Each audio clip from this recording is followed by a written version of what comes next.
یہ تصویر دیکھیں، یہ کوئی فلمی سین نہیں بلکہ سندھ میں ایک سرکاری آفس کا گیٹ ہے۔ آپ سوچ رہے ہوں گے کہ تصویر میں نظر آنے والی اس خاتون نے گیٹ کو لات ماری اور گیٹ جا کے زمین پر گرا ہوگا۔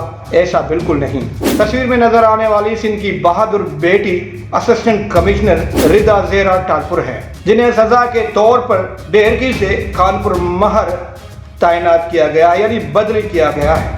ڈیرکی میں کرپشن کی نشاندہی کرنے اور کرپٹ وڈیروں کو آئینہ دکھانے پر ان کا کانپور مہر تبادلہ کیا گیا تھا۔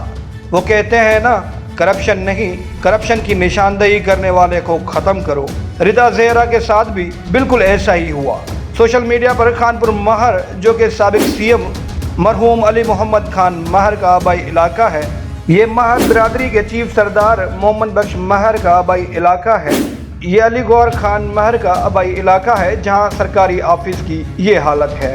رضا زہرا جب کانپور مہر پہنچی تو ان کی آفس ویران تھی، گیٹ گرے ہوئے تھے، عمارت گرنے والی تھی، پھر بھی وہ پر امید ہے کہ وہ غریب لوگوں کی مدد کریں گی۔ سندھ میں اس وقت 17 کے قریب خاتون ہیں جو کہ ایگزام دے کر اسسٹنٹ کمشنر بنی ہیں۔